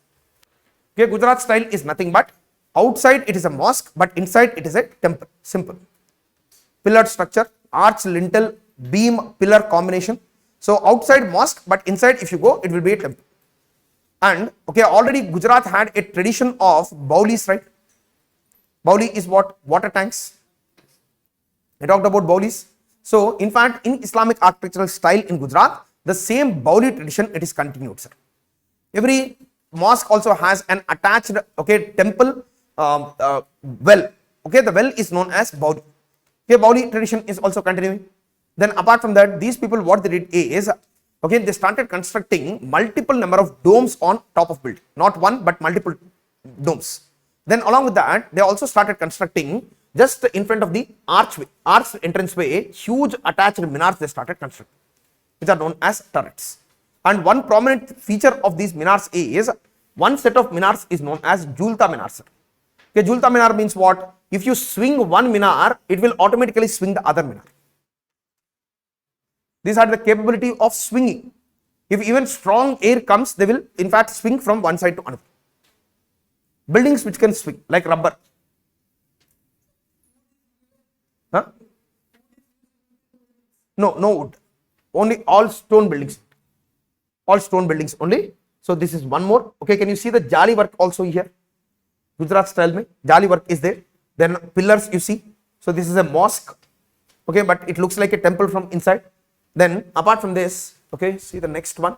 So this is the most important structure, sir. It is present. It is a UNESCO World Heritage Site, which is known as Champner Pavgada.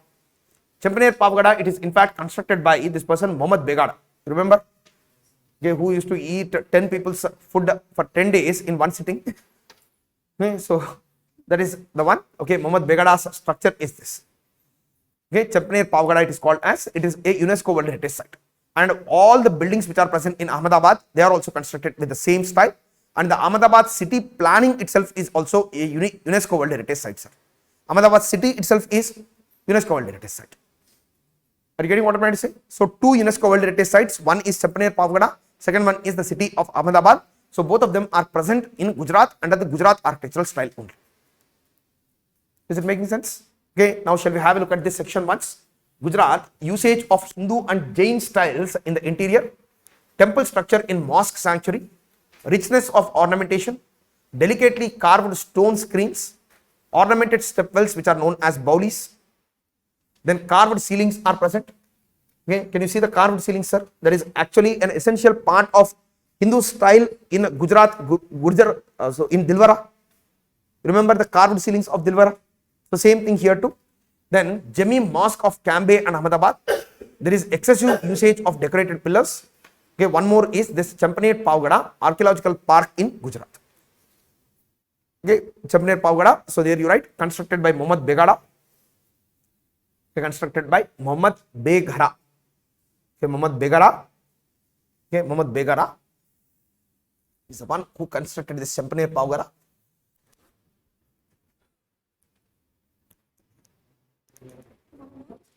Begara, okay, Muhammad Begara. Okay, so then apart from this, here, so I talked about the mihrab already, right, which shows the direction of Kaaba. Okay, so usually the mihrab, let's suppose it looks this way. Okay, it looks like a bracket here. What these people, Gujarat architectural style, did is they started constructing one kalash on top of the mihrab. Okay, kalash is in fact a Hindu sacred symbol, right? But mihrab, which is showing the direction of Kaaba, it is associated with a kalash. Are you getting what I'm trying to say? See, in fact, they can ask a very good question on composite culture of India, sir. In composite culture of India, I told you that it is based on the concept of Ganga Yamuna Tehzeeb. I talked about Kabir, who was talking about the composite culture. Then Akbar's religious ideas like Tawheed Ilahi, Sulhi Kul, they are also part of the composite culture of India. So apart from these religious ideas, in architecture, we find a lot many elements of composite culture, sir. Painting may we find elements of composite culture. Are you understanding this? So music may we will find elements of composite culture, dance may we will find elements of composite culture. And the very language of Urdu is also a representation of composite culture of India. Understanding what I'm trying to say? So composite culture means what? It is a mixed culture. Okay, that mixed culture is a very, very good question which can be asked, because it is not picking up on one theme, it is picking up on multiple themes. Is it making sense what I'm trying to say? So this is the case with composite culture. So then after this, the next school is Malwa school, sir. Okay, Malwa, Khilji rulers were there in Malwa. Okay, so Baj Bahadur, you remember, Roopmati. So there, okay, so here the buildings, they continue many traditions of the Tughlaq style. Can you see the battering effect clearly here? Then along with that, these buildings, they have been constructed in a format of green buildings, sir. Okay, natural airflow, more lighting. That is the reason why they have large rectangular windows, right?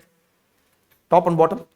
Okay, for free flow of light and air, they constructed large rectangular buildings. And the most prominent building here is this building called Hindol Mahal. This is Hindol Mahal. Then one more building is constructed in the form of a ship, which is known as Jahaz Mahal. Okay, the building is not shown here.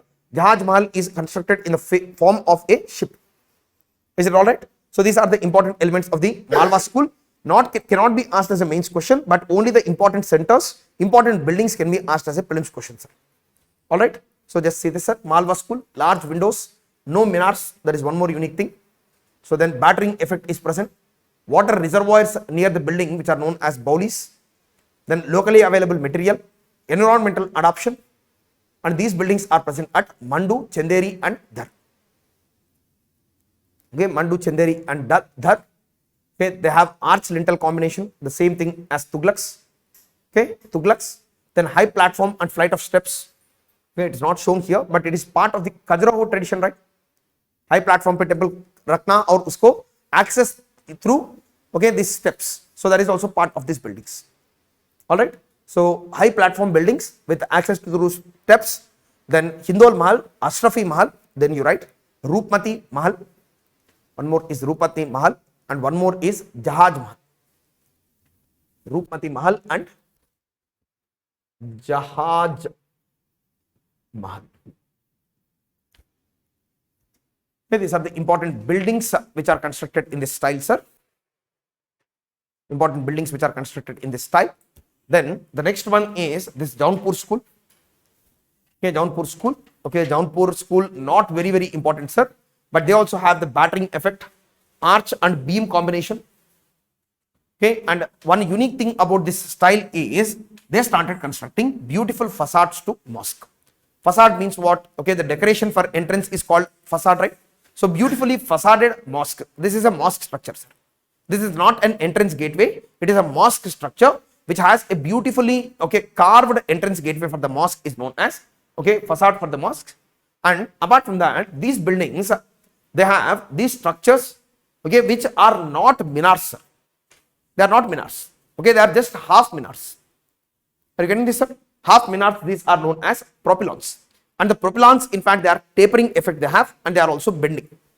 Okay, bending and tapering propylons, they started constructing lofty propylons, an outer monumental gateway with sloping sides, which are half minars, you write. Okay, which are half minars, not full, half minars.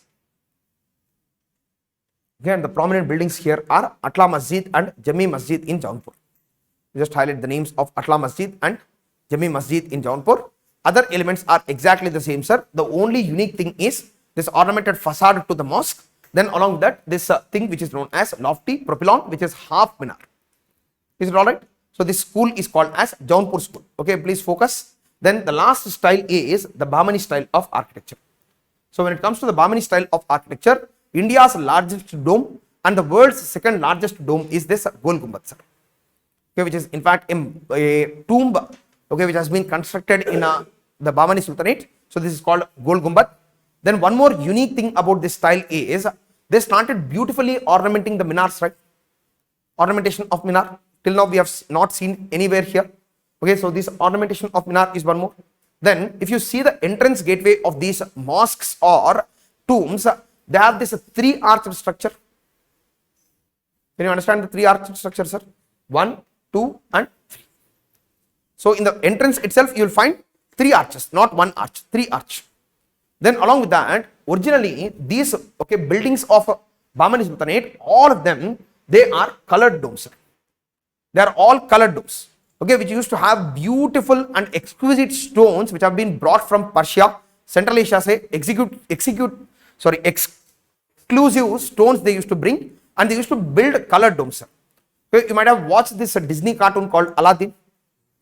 So in that, most of the buildings which have domes, they will have multiple colors, right?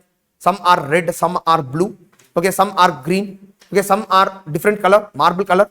So this way, all the domes which are present in the Bahmani Sultanate, they used to be multicolored domes, sir. But during the British period, what happened is, some of these domes, they are falling down, sir.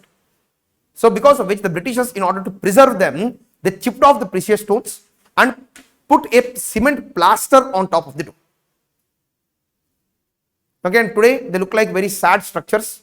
Earlier they used to have a beautiful skyline for these cities, sir. If you look at it, you will see, okay, multiple colored domes. It was a very pleasing skyline, but a failed conservation effort, it led to this kind of domes which have cement plastered on top. Is it all right? So three centered arches, three arches will be present. Okay, then along with that, this colored domes is one more, drum is one more, large domes is one more, double doming structure is also introduced by them. So all of these things, they also use double doming structure. So all of these things are the essential aspects of the Bahmani architecture, and Bahmani architecture is a mixture of Delhi architecture and Persian architecture, sir. Persian architecture and Delhi architecture, they merged together in Bahmani Sultanate. Primarily because, okay, so this Hassan Gangu was there. He was Aiza, who is a Persian noble in Muhammad bin Tughlaq's court, right? So these people, they maintained very good contacts with Persia, sir. Very good contacts with Persia. That is the reason why, okay, they constructed this way. Now, just see this, sir. So they also had battered walls. They constructed fort complexes. You might be knowing about Golconda.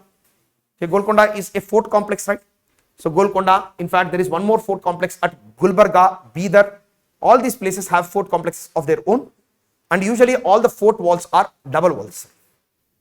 And the bastions, they look like semicircular bastions. Okay, semicircular bastions means, okay, they look this. Okay, fort wall space, semicircular bastions would be there. Heavy and strong gates they used to construct. Heavy and strong gates construction. Then next one is, okay, lofty archways like Charminar is one. Charminar is one lofty archway. Then along with that, independent minars are present. So like Chand Minar. So you know about Charminar structure, right? You know about Charminar structure. It has 4 minars to it and central archway is present. Okay, then there is this one called Chand Minar, which is present at Daulatabad. This is an independent minar. Okay, just like Qutub Minar, this Chand Minar is an independent minar. Are you getting this? Then apart from that, bulbous domes, they used dome in lotus petals, tall drums and long domes. Then big domes and colored domes. Tombs are present. 3 arched facade is present. Are you getting 3 arched facade, sir? Okay, 3 arched facade. And because of the large domical structures, in order to support the weight of the dome, apart from using the arches, these people also used iron dowels in order to hold the domes. Just like the style of Khajuraho, so not Khajuraho, sir. Okay, our Odishan style of temples. So there also there is usage of iron clamps, right? So here also they used iron clamps to support the building ceiling, and they also had this concept of decorated minars. Is it all right, sir? Making sense? Okay, so this is the nature of these buildings. So this is the case, sir. So this is Bahmani architecture. Then the last one that we need to discuss is the Mughal style. Okay, Mughal style, and there are some unique features about the Mughal style, sir. All of them I already talked about. Just we have to read through them. Then after that, each individual ruler's individual construction we need to see. See, when it comes to the Mughal style features, one is usage of bulbous domes. Then multicolored domes are also present. Multicolored domes. Then usage of marble. Then usage of multiple domes. Multicolored means same dome, multiple colors are used. Multiple domes means 3 to 4 domes will be present on the same building. Elements of Delhi Sultanate, Persian plus provincial styles. All three are merged together. So one unique thing about these people is they started constructing imposing gateways. Okay, I'll show them. Okay, Buland Darwaza is one. Okay, huge gateway. Darwaza means gateway, right? Okay, so gateways they started constructing. But okay, not single hall, but complex interior which are partitioned in tombs. Hastabhyas style. I already talked about this Hastabhyas style, right? Then experimentation with the Trebiate and Arcuate styles. Okay, both the styles are experimented together. So this is particularly seen in this mahal called Panch Mahal in Fatehpur Sikri, sir, where it is a 5-storied building wherein each floor one floor arcuate, second floor is Trebiate. One floor is arcuate, second floor is Trebiate. This way, the 5-floored building is constructed, which is known as Panch Mahal. Okay, Panch Mahal. Then, along with that, palace fort complexes are also constructed. Okay, numerous palace fort complexes were constructed. Then Charbagh concept introduced by Babur era. Charbagh concept introduced by Babur. Introduced by Babur. Okay, Charbagh concept. Then matchless building activity, power and wealth of the empire, and relatively settled conditions that led to these building structures. And there is also beautiful aesthetic element was very well developed in these buildings. Okay, aesthetic element was very well developed in these buildings. So these are the important things. Now, if you see, this is one building which is known as Humayun's tomb. Okay, can you see the 3-centered archway which is used here too? The building shape is also octagonal. Can you see Chetris there? Then along with that, the Lodi style this colonnaded structure was there. Colonnaded structure around the tomb was present, but this is present on the platform on which the tomb is present. This one. Okay, usage of red stone and marble. Chetris are present. Are you getting this, sir? And this is placed in a Charbagh concept. And this Humayun's tomb, it is constructed by this lady who is known as Begum Bega, sir. Begum Bega is in fact the wife of Humayun, who constructed this after the death of Humayun. After his death, this structure was constructed.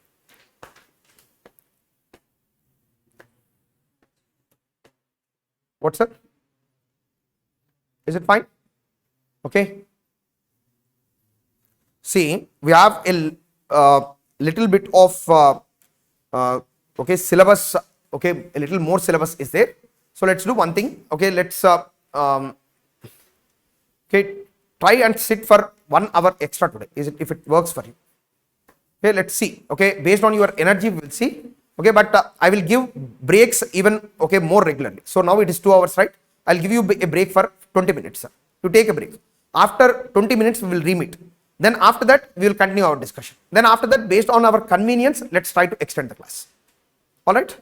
Okay, so that's the case. So most of it is simple, sir. Okay, very easily readable, not very complicated. Let's take a break now. Okay.